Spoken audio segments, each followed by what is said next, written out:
নমস্কার, দেখছেন talk to Bangla. আমি অভিষেক রয়েছে আপনাদের সাথে। এই মুহূর্তে যে খবর নিয়ে আলোচনা করব, রেখা পাত্র বিজেপির অত্যন্ত গুরুত্বপূর্ণ একজন নেত্রী হয়ে উঠেছিলেন তিনি, এবং বিভিন্ন সময় আমরা বিভিন্ন ধরনের খবর পেয়েছি রেখা পাত্রকে নিয়ে।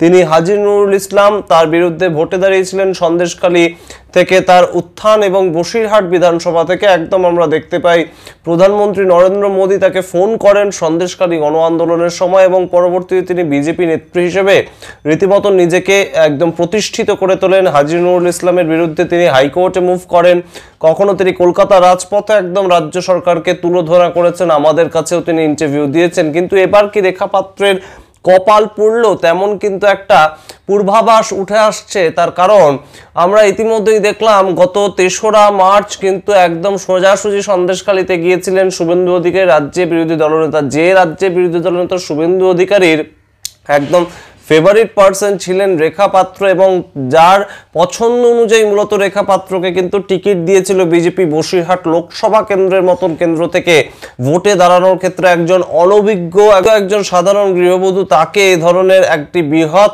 লোকসভা কেন্দ্র, যে ক্ষেত্রে 7টি বিধানসভা তার অভ্যন্তরে ছিল সন্দেশখালী ছাড়াও, সেই সমস্তটা মিলিয়ে তাকে কিন্তু একদম লোকসভা কেন্দ্রের ক্ষেত্রে আমরা দেখলাম রেখা পাত্রকে দাঁড় করানো হলো। কিন্তু ঘটনাচক্রে 3 লক্ষের বেশি ভোটে তিনি হেরে গিয়েছিলেন তৃণমূলের কাছে, এবং তার পরবর্তী থেকেই বিভিন্ন সময় শুভেন্দু অধিকারীকে আমরা দেখেছি সন্দেশখালী যেতে, এবং রেখা পাত্র সেখানে একদম তার পেছনে পেছনে কিন্তু থাকতেন। একদম 1 জানুয়ারি 2025 সালে কিন্তু একই ঘটনা আমরা দেখেছিলাম।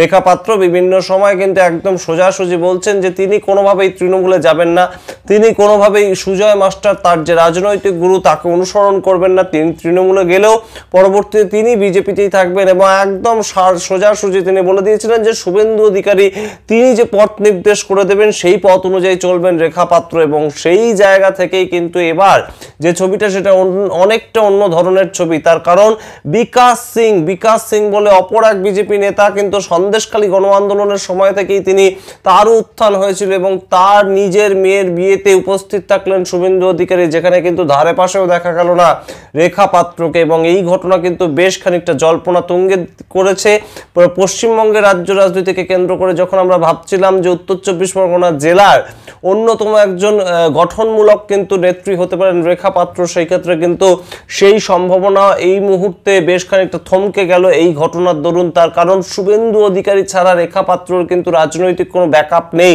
এবং সেই শুভেন্দু অধিকারী সন্দেশখালীতে গেলেন, রেখা পাত্রকে সেখানে দেখা গেল না, এবং সেখানে শুভেন্দু অধিকারী একদম বিকাশ সিং এর মেয়ের বিয়েতে গেলেন। এবং যে প্রতিবেদন আমরা ইতিমধ্যেই কিন্তু প্রকাশ করেছি যে বিকাশ সিং এর মেয়ের বিয়েতে যেদিন শুভেন্দু অধিকারী গেলেন, সেদিন কিন্তু তার ভাই সৌমেন্দু অধিকারীরও বিয়ে ছিল তমলুকে, এবং সেই সৌমেন্দু অধিকারীর বিয়েতে না গিয়ে একদম বিকাশ সিং, সন্দেশখালীর বিজেপি নেতা, যাকে অ্যারেস্ট করেছিল পুলিশ সন্দেশখালী গণ আন্দোলনের সময়, তাকে কিন্তু একদম রীতিমতন গুরুত্ব দিয়ে শুভেন্দু অধিকারীর মতন বিরোধী দলনেতা তার মেয়ের বিয়ে অ্যাটেন্ড করতে যাওয়া, সেটাকে শুধুই মাত্র সৌজন্যের খাতিরে, নাকি এর পেছনেও কোনো রাজনৈতিক একটা দূরদৃষ্টি কাজ করছে? তাহলে কি কোথাও গিয়ে যে হাজী নুরুল ইসলামের যে সিটটা, যে তিনি মারা যাওয়ার পর ফাঁকা হয়ে গিয়েছে বসিরহাট লোকসভা কেন্দ্রের ক্ষেত্রে যে উপনির্বাচন হবে, কিংবা সন্দেশখালীর ক্ষেত্রে যে পরবর্তী বছরে যে বিধানসভা নির্বাচন রয়েছে, সেই ক্ষেত্রে কি রেখা পাত্র আর টিকিট পাবেন না, তেমন একটা সম্ভাবনা কিন্তু এই মুহূর্তে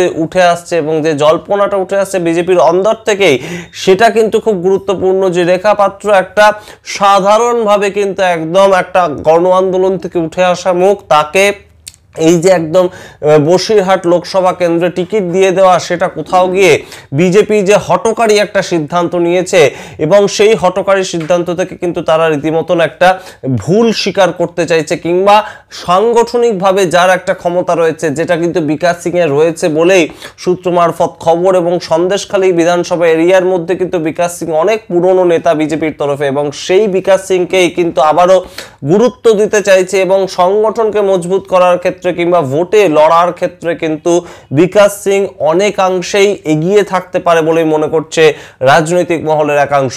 রেখা পাত্র যদি সন্দেশখালীতে বিজেপির হয়ে টিকিট না পান, রেখা পাত্র যদি বসিরহাটের বিজেপির হয়ে টিকিট না পান, তাহলে যে পশ্চিমবঙ্গের আর কোনো ক্ষেত্রেই রেখা পাত্রের যে জনপ্রিয়তা সেটা খুব একটা এফেক্ট ফেলতে পারবে না, কিংবা বিজেপি যে তাকে টিকিটও দেবে না অন্যান্য ক্ষেত্রে, সেটা কিন্তু অবশ্যই গুরুত্বপূর্ণ একটা সিদ্ধান্ত হতে পারে বিজেপির তরফে। আমরা অবশ্যই নজর রাখবো রেখা পাত্র এই নিয়ে কোনো আলোকপাত করছেন কিনা, কিংবা অবশ্যই বিকাশ সিং এই নিয়ে কোনো আলোকপাত করছেন কিনা। তবে এই মুহূর্তে যেটা গুরুত্বপূর্ণ খবর, সারাদিন ৩রা মার্চ একদম সন্দেশখালীতে গেলেন শুভেন্দু অধিকারী, রাজ্য বিরোধী দলনেতা। তিনি গীতাদান কর্মসূচিতে অংশগ্রহণ করলেন। তিনি সন্ধেবেলা বিকাশ সিং এর মেয়ের বিয়েতে গেলেন, কিন্তু সেখানে কিন্তু দেখা গেল না একদম সরাসরি যে একদম বিজেপি নেত্রী হয়ে উঠেছিলেন রেখা পাত্রকে। আপনারা কি মনে করছেন, রেখা পাত্রের রাজনৈতিক ক্যারিয়ার কি কোথাও গিয়ে স্তব্ধ হয়ে গেল, নাকি আবারও অন্য কোনোভাবে রেখা পাত্র ফিরে আসবেন, রেখা পাত্রের নতুনভাবে কোনো উত্থান হতে পারে বিজেপিতে? অবশ্যই কমেন্ট বক্সে কমেন্ট করে জানান সমস্তটাই আপনাদের মতামত। দেখতে ভুলবেন না টক টু বাংলা, অবশ্যই ভুলবেন না টক টু বাংলা ইউটিউব চ্যানেলকে সাবস্ক্রাইব করতে। ধন্যবাদ।